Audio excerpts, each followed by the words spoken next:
Hello everyone, welcome to the HardReset channel, and today I'm going to show you how to adjust and rearrange the apps and widget icons on the Samsung Galaxy Z Flip 7.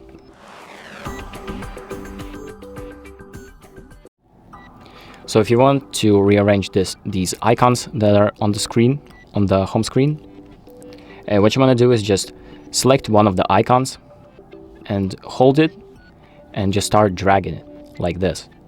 So you can rearrange it to whatever position that you want in between these cells. So I can just do anything I want, and the same thing with widgets. So you just hold it and drag it, and here you can rearrange them to your liking. And other widgets and other apps will get out of the way like this. So you can easily place them instead of the app icons. So that's about it. Thank you for watching. I hope this video helps you, and make sure to like and subscribe.